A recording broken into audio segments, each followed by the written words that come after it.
Welcome to this episode of Our College Your Voices. I'm your host, Kara Monroe. Last fall, we began a series of podcast episodes focusing on transfer at Ivy Tech and ways that we are strategically working to improve the transfer experience and transfer opportunities for our students. In that first episode, we talked with Susan Hawkins-Wilding and Patty Plantinga about the role of the transfer advisor on our campuses. Today, we continue our series with a focus on the 30-hour completion that has become known as the unwieldy name of Statewide Transfer General Education Corps, or the STGEC. And luckily, since that name is not easy to say or remember, I am pleased to announce that the state of Indiana is rebranding this completion as the Indiana College Corps. What is really exciting about this 30-hour completion is that it can all be completed while a student is in high school. But I want our guests to talk about that. So let's meet our incredible panel. And I'm always the most excited when we have a student on our panel, and we're going to meet our student first, and that is Ella Tungate. Hi, Ella. Hi, my name is Ella Tungate, and I'm currently a sophomore attending the Columbus Ivy Tech campus. My major is radiology, specializing in ultrasound, and I graduated from Greensburg High School in 2020. Wonderful. Welcome, Ella. We're so excited to have you here today. Next up is Grant Peters. Hi, Grant. Hi, everybody. I'm Grant Peters. I'm principal at Greensburg Community High School. I've been with Greensburg Community High School now for 7 years. It's amazing how fast time goes, but very blessed and fortunate to be here. So thanks for having me. We are so excited to have you here and have the high school perspective as well. Thank you for joining us. And next is Mark Schneider. Hi, Mark. Hello, good to see you. Good to see everyone.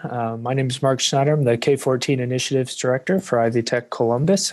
I oversee dual credit, among a few other responsibilities. And we have several high schools in our service area, one of which is Greensburg Community High School. And next up is Rebecca Ray Schulte. Hi, Rebecca. Good morning. My name is Rebecca Ray Schulte. I am honored to serve as the Vice President of K-14 Initiatives at Ivy Tech Community College and support the K-14 directors and teams across the state and this over 63,000 dual credit and dual enrollment students that we serve. Great to have you here. And last but not least is Russ Baker. Hi, Russ. Good morning. My name is Russ Baker, Vice President for Academic Affairs at Ivy Tech. I particularly work with programs that are programs involved with transfer. Welcome back to the show, Russ. I think this is your 8th appearance. That sounds about right. But it's been a while, so good to be back. It has been a while. We're glad to have you back. All right, so let's dive into this conversation. We've got a good one up for everybody today. In the introduction, I mentioned that the STGEC is being rebranded to the Indiana College Corps. Just to make sure everybody knows what that is and that we're all on the same page, Russ, I'm going to ask you, and you're the one who wrote this episode guide, so I just have to call out that you even highlighted to yourself that this is supposed to be a brief summary of the Indiana College Corps. So if you could do that for us, we'd appreciate it. Yes, I will be brief. The Indiana College Corps, recently renamed, has been around for about 7 years, and the legislature in Indiana created it for all state institutions to work together to develop a competency-based general education corps. And so that ended up taking place, and the corps actually launched in 2014, and it ended up being 30 hours of coursework that covers 6 different competency areas currently. It's a great way for students, regardless of their program, to start by taking 30 hours of general education that should count no matter where they go to college, as long as they pick a state institution. The legislation says that transfer corps will transfer seamlessly into that. So I think that's really, there's a lot more details obviously around that, but I think that's the information that's most crucial for our discussion today. This is a new name. It has been the Statewide Transfer Gen Ed Corps. The Commission for Higher Education just renamed it to the Indiana College Corps. And Mr. Peters and Ella, I'd like to start with you as a high school principal and a former high school student. Do you think that new name is going to help parents, students, teachers, and others better understand what the General Education Corps is? Well, walking into freshman year is already really intimidating. And then to hear counselors talking day one about college and hear them spit out information about the STGEC only adds to that pre-existing fear and intimidation they're experiencing. Yes, the certificate is very helpful, and I'm glad I took the dual credit classes I needed to receive it. But as a freshman and even as sophomore, junior, and senior, it's very intimidating. After multiple explanations from counselors and teachers and maybe even the principal, I'm sure there's still going to be students who are confused on what the acronym even stands for or what they're even working towards. If they change the name to Indiana College Corps, which they did, students would better understand what they're going to work toward and what they're going to earn in the end of it. And as it plainly puts in the name, the students are going to be taking classes that'll help them when they transfer over to college, hopefully Ivy Tech. But the name is a lot more straightforward, and I believe that it will help the students and the educators and parents understand what the education core is really all about. Well said. I would add from the high school administrative perspective that a lot of times simpler is better. The simplicity of the name, I think, will help the branding of this. There's an individual branding process that we go through, not only for our building, but the programs that we have. And the simplistic nature of this title will help us brand it. Specifically at our high school, it'll just be a transition in terminology. We've got a lot of traction that we'll probably reference later on in the episode, but we'll have to roll this out strategically and with our stakeholders. And there's a few common places that I do that. We emphasize it and really hammer it home with our parents and community at commencement, honor days, parent meetings, when I'm on the radio, in the newspaper, local media, those sorts of things. So I do think it will help. I think it will pull more people into a better understanding of what this is and what it does, and indirectly build into the value of what it already brings. One of the goals that the state has is to remove barriers that keep high school students from obtaining this general education certificate while they're in high school. We really want to encourage that if we can. We know that Greensburg is one of the high schools that offers the courses required to complete the 30-hour certificate. Ella, what resources and support did Ivy Tech and Greensburg offer you that helped you succeed in earning? You actually earned it as the STGEC, but we'll start calling it by its new name, the ICC, or the Indiana College Corps. And did you have any challenges to completing all the required courses for the certificate through dual credit? One thing that really helped me in earning the ICC certificate was the staff at Greensburg. The counselors were outstanding at helping me make sure that I was taking the classes I needed to earn it. In my personal experience, senior year, I was really struggling and completing calculus with a passing grade. I'd gone down to the counselors multiple times, crying and begging them to let me switch to a different math class. And each time they reminded me about the certificate and how I was smart enough to make it through. And even if I had to pick up extra math help, which I eventually did, that I would make it through it. And that in the end, the ICC would really help me in college. And another thing was the teachers really helped. Typically, if I don't know a person well, I'm not going to take time to go ask them a question. I'll just struggle through it myself.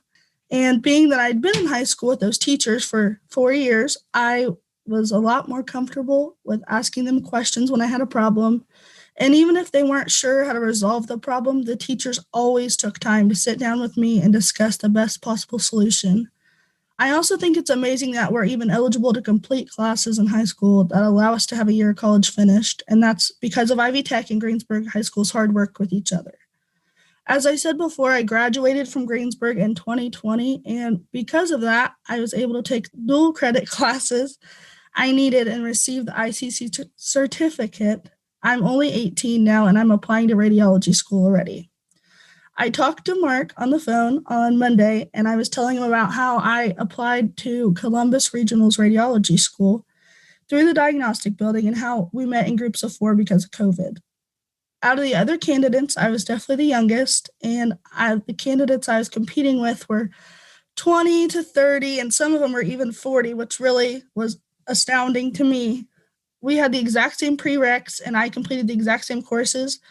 But because of the ICC certificate, I was able to apply 2 to 3 years earlier than any of those candidates. And yes, in the end, the ICC certificate does require a lot of effort and a lot of motivation. Looking back now, I'm so glad that I decided not to give up, even as a scared little freshman, because now I'm accomplishing my goals and reaching dreams even faster than I would have ever imagined. Ella, you're a refreshing reminder of why we always talk to kids. I know that I'm biased that you graduated from our school, but the things that you just said, I mean, you basically captured everything intellectually, and you also were throwing out comments to what we try to do every day at GCHS. So that was pretty awesome. That's better than anything that I'm ever going to put out there, to be honest. So, fantastic. Ella, appreciate you. I will build a little bit administratively on what Ella said. She referenced the counselors. Our counselors in what we do are key. And our counselors specifically, Sue Offenberg, Caroline Hurd, and Jennifer Rodman, are the driving force for tying all these loose ends together. Without them, this would not be possible. And we offer this certification in our building. It leads to GCHS being an early college and providing even further opportunities with what we try to do with kids. And it's just, I would want to emphasize that the counselors in our building are key. And I don't see how this model or this system would work without the efforts and the intentionality of a high school counselor. Specifically with the students, I think that we have success with the kids and also with Ivy Tech campus because of relationships. The relationships that teachers have with kids, the relationships that counselors have with kids, the relationships that I have with Mark and Dr. Combs and everybody, just to take the time to talk through all the things that are necessary to make it a success. I would emphasize the importance of relationships. And then lastly, some of the small hurdles that we overcome that Ella referenced is encouraging students to take on the rigor that's necessary or be challenged to see the end game and focus on the goal. We do have to be creative in our scheduling. We are very intentional that this is a goal of ours, and there's not much that's going to stop us from making it happen because we understand how valuable it is to our kids and what our community expects. So we do have to be creative with scheduling. And then every once in a while, teacher credentialing becomes a problem. And that's more of a statewide issue that I'm sure we'll touch on. But it's truly something that I have to manage every spring. And I have a conversation with the counselor. So I know that's a very broad answer, but I wanted to touch on everything to get people's minds thinking about those are the things that we really face every day. But from a student perspective, I don't know if Ella could have put it any better with her experience. So I'll shine all the light on Ella because that was tremendous. It absolutely was. It's why I love having students on our podcast. You always tell our story better than we ever could. So thank you for that. Let's keep into this question for just a little while. And Mr. Peters, you stated some things really, really well as well about the need to make sure counselors are educated, they're engaged, they're involved, that the campus and the building administrator have a wonderful relationship, that they're supported. We all, internal to Ivy Tech, we all understand the teacher credentialing challenge, and we're trying to work in partnership with you to find creative ways to solve that. What are some other things that you or anyone else on the call would like to see Ivy Tech or the state do to increase understanding of the Indiana College Core and allow more students to complete it while they're still in high school? Well, first, I'll jump in there. I think doing what you're doing right now and highlighting successful models is important. We always have a growth mindset that we always want to get better, but collaborating and sharing is the first part. I also like to reflect on our craft, and I'm always in the trenches trying to be there with our staff, but I think there's importance in sharing or promoting your brand or the success stories that you have. And I always wish I could do more of that. And that could be through Twitter, that could be through local media, that could be through a lot of different mediums that you want to choose. I think the state should take some responsibility in promoting some of those positive cases too. And in our work with the ICC, and I got to get used to this myself using that acronym, but in my work with the ICC and also with early college, there are great examples across the state, from Chicago to Evansville to Vincennes to all these different places that they do things well and better than we do. And I think they should be highlighted as well. So I think getting that conversation out there. I would also get into the teacher credentialing part. That might be over the heads of some, and it may not relate to some of our listeners, but that's going to be a real problem if the data does not change. It's going to be a real item of concern for me. I would just like to add that, a big tip of the cap needs to be given to Greensburg for their proactive efforts in that area. The teacher credentialing issue in the 2023 deadline, it's coming here soon, but it's also been in front of us for a few years. And Greensburg High School has been very proactive. And it's, a large part to the efforts of Grant and Sue and Tom Hunter, the superintendent. They've been very proactive. They've been very supportive. They've helped out in, financial ways with, tuition and everything like that. And they've just been really thinking outside the box, but also trying to get ahead of the problem or issue. That's something that's really going to pay them a lot of dividends down the road. And then they've also just, for the whole pathway, the core itself, they were 2 classes short when you look at all the dual credit options that they have. And so we've used dual enrollment to plug the gap for the last 2 classes, a psych class and a comm class. And we do that during normal times at the Learning Center just down the road, where we have some Ivy Tech classes and everything. And it just shows you that, when you get everyone in the room and they have a common goal, they really think outside the box. There are a lot of possibilities out there. And I just think what Greensburg is doing, in my opinion, is the best example in the state. But I might be a little biased in that opinion too. You are welcome to hold it. That is all right. We will let that happen. Rebecca, what are some of the specific things that Ivy Tech is doing to increase the number of students who are able to complete the Indiana College? One of the things that we've done really as an institution over the last, say, 5 years or so is to really shift our focus from a focus on quantity of dual credit programming to intentionality. And really, our K-14 directors and teams throughout the state, they've really been instrumental in helping high schools and helping administrators, counselors, students, parents, and kind of making that shift, really educating on the value of the Indiana College Core, lifting up success stories like Ella's. She's a great success story. I'm glad she's here with us today, and really demonstrating the impact that the Indiana College Core can have. And Ella really captured many of those benefits. And as we dialogue with high schools across the state, starting college as a sophomore, being able to utilize the Indiana College Core and leveraging that to start college as a sophomore when they graduate, it leads to priority scheduling. It leads to opportunities to double and triple major. It leads to opportunities where they have room in their schedule now to be able to engage in study abroad opportunities or robust internship experiences. So the benefits are, in addition to the cost savings and just the value of the monetary savings to students and families by earning that Indiana College Core prior to high school graduation, is just so remarkable. Oftentimes, and Mark alluded to this earlier, in order to successfully fulfill the Indiana College Core requirements, we have to get creative and we have to think about the entire ecosystem. So it's dual credit and leveraging dual credit when we can with our high school partners. And then it's looking for opportunities to embed AP credit. In some cases, high schools have partnerships with other post-secondary institutions that are awarding dual credit. So those credits can count toward the Indiana College Core.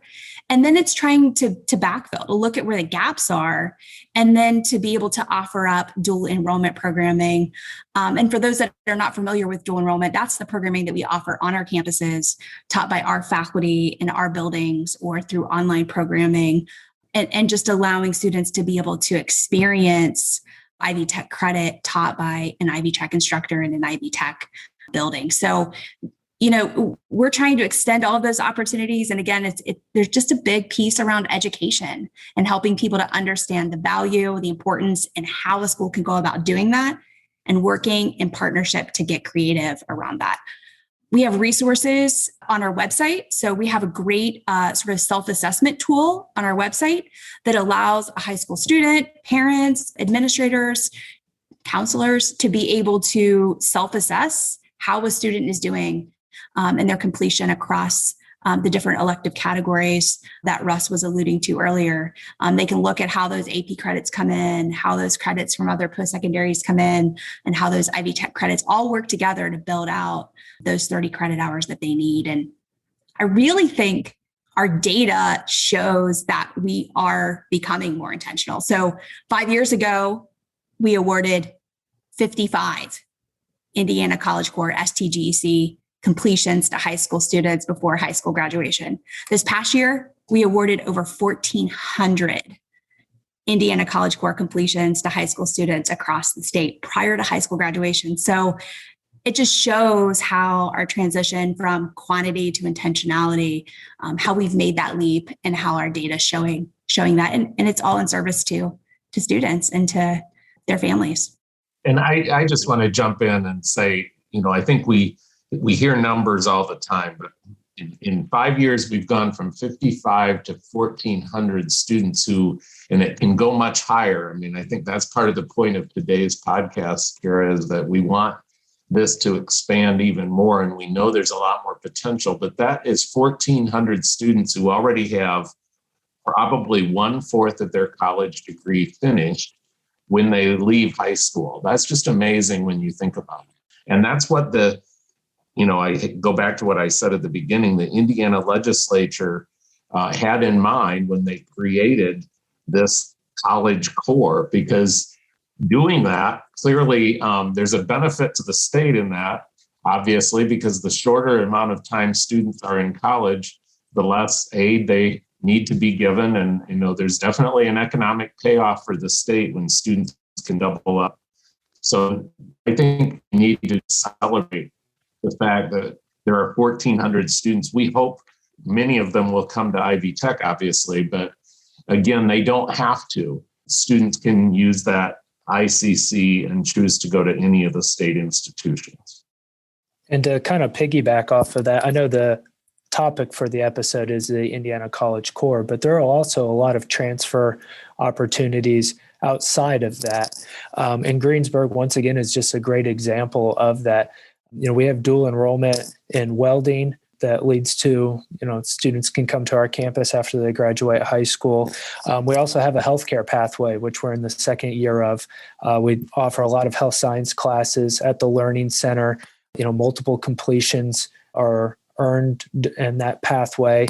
And, students can then, once they're done with their high school career, come to Columbus campus or whatever Ivy Tech campus works best for them, or a four-year partner if they want to. But if they come to Ivy Tech, they'll be over halfway done towards an associate degree, just because of the intentionality of that healthcare pathway, which once again is just, a tip of the cap to Greensburg for all they're doing, and just trying to be creative and think what's the best thing we can do for students, and then how are we going to get there.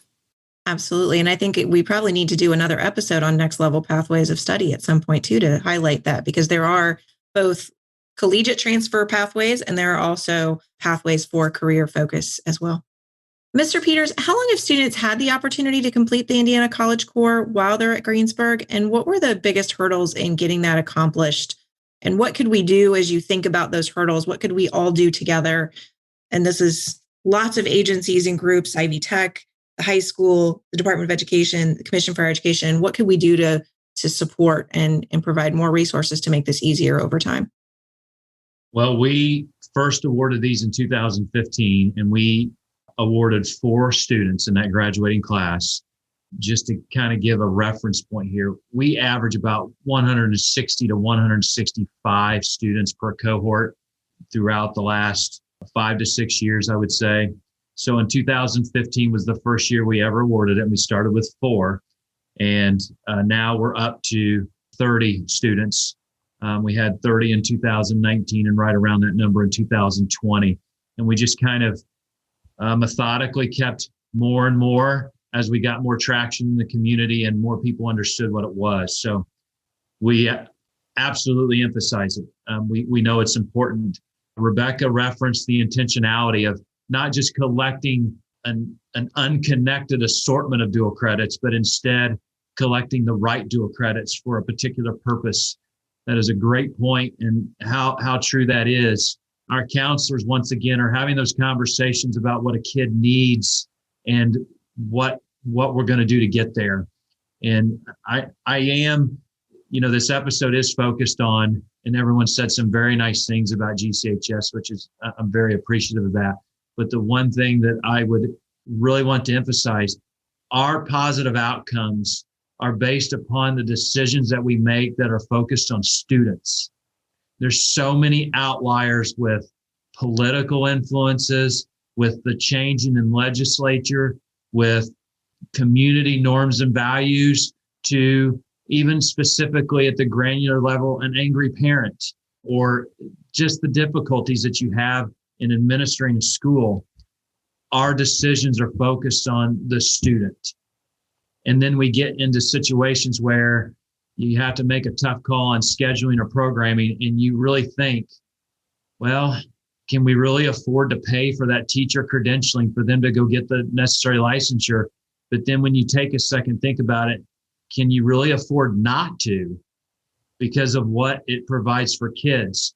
And I think if you really always keep your focus on student outcomes, I think it's going to guide you that this particular certification is very important. There's a lot of value built into it, and it's really good for kids. And I don't want to get on too far off a tangent, but there's a lot of pressures. I didn't even talk about testing and the emphasis on our accountability and how it's perceived or how it's formulated or what the formula is.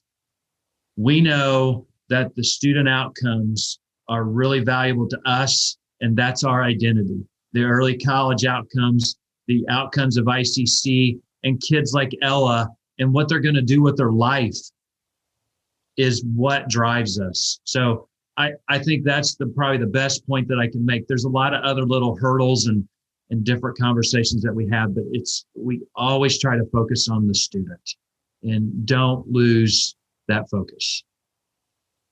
So well said. Thank you. I'm a little passionate about it, so sorry, I got a little wordy there. That is all right. I would add too that Grant and Tom and Sue and the whole team also do just a really good job of informing the community and educating the community on the value that goes into it. We try to be good partners with that. We've had Ivy Tech Day in the past. Last year, Ivy Tech Day was scheduled like the end of March, so unfortunately, we weren't able to have that. But, if you go by Greensburg High School, they have a big new sign out front, and Ivy Tech is a featured part of that. That was a partnership there that we wanted to make sure that everyone in the community knew what was available there, at the high school. And they've done such a good job that now it's just an expectation. There's been buy-in by the community that if there was something different, they would want to know why. And that's the end goal that we need to see across the state, not just in Greensburg, but everywhere. I would just like to add in, a common theme we've heard throughout this session, which is partnership. This work would not be feasible without the partnership that we have with high schools and career centers across the state. So we currently partner with over 425 high schools and career centers. We partner with over 2,800 dual credit faculty members across the state and support them in those dual credit courses. And as I mentioned earlier, over 63,000 high school students are being served through our programming. That would not be possible without the partnership work. And I'm glad that Grant mentioned the community too, because there is an investment by the community to see this work come to fruition. And it really becomes, as you're hearing on this call and specifically the partnership on this call between Ivy Tech Columbus and Greensburg High School, it's synergistic. I mean, it's not a 1 + 1 = 2, it's a 1 + 1 = 30, 30 completers, last year, close to 30 completers at Greensburg High School alone. So I just think it's important that we're reminded that we really have to have these rich partnerships to make this a reality. So as we wrap up today, I want to talk a little bit more about the outcomes, because we've talked about, and Grant, you said it so well, that student success is our number one priority at Ivy Tech. It's yours as well. The Indiana Commission for Higher Education is charged with studying the success of dual credit and dual enrollment programming and other early college initiatives. And they've recently released their 2021 Early College Credit Report. We will link to that in the show notes for today's episode. But I know all of you've had a chance to read that report. What were some of the things that stood out to you in that report that are relevant to the Indiana College Core and to today's discussion? I think one of the takeaways for me, or really the biggest takeaway, is the fact that dual credit earners, compared to non-dual credit earners, are more likely to matriculate to college after high school graduation. When they get there, they're more likely to persist.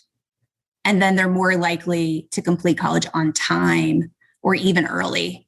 So giving them additional time in the workforce, the cost savings that come along with one less year of, schooling once they get there. So I think those were some of the key takeaways for me. Well, I think the time to completion is the thing that Rebecca mentioned that stood out to me as well. We've often said at Ivy Tech that time is not our friend when it comes to student completion and student success. We know we have a lot of students who, because of life circumstances, have to go to school part-time.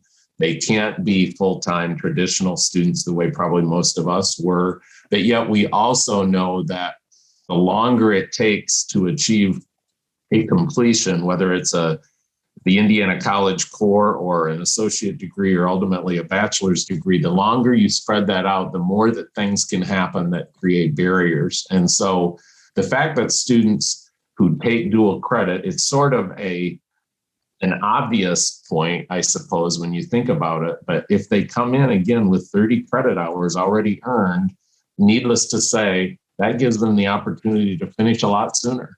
And it also gives them flexibility. I don't think we probably talk about that quite enough. And it does depend on the program that the student goes into. But as Rebecca said, there's possibilities for doing things like travel abroad and other things which really enhance the educational experience when they have that flexibility because of having more credit earned. So again, from the report, I think the time to completion is the thing that stands out to me. Yeah, I would just to go off of that, the flexibility is a really big piece. I know whenever we're talking to parents and students about this, we often get questions like, well, I'm thinking about maybe going into, the medical field to become a doctor, or I want to major in psychology, or I want to become a teacher. Well, the Indiana Common Core works in all of those areas. These are, your gen eds that you're going to be taking your first year. So, it really supports, a broad swath of, fields that someone might be interested in moving into the future. And then just to go off of your earlier question about the early college report, I know Dr. Combs, my boss, chancellor here at the Columbus campus, would always like for us to point out that in our service area, some of the highest numbers in the state come from the 4 counties that we have. So selfishly, I want to brag about all the good work that my staff's doing, but also, the high schools that we have in our service area, which, Greensburg is a great leader of. Well-earned brag. I'm going to add to those great points. When I looked at the report and I reflect upon how it impacts little sweet little Greensburg, I just want to emphasize these 2 points with it. The student potential that's available. And it doesn't matter what their background is. It doesn't matter what set of experiences or circumstances they bring. If they're committed and they got people behind them supporting them, anything is possible. That truly is the case. And I think that theme trickles throughout the data that I looked at. Just got to have some adults that get the program and established and continue to push it. Secondly, the success rate of those like Ella that earned dual credit. Obviously, she was very well spoken today, but she's going to be off. And you know what? Commencement was a great day of commencement 2020, given COVID and everything that we did. But Ella's going to go on to bigger and better things because of the education that she received.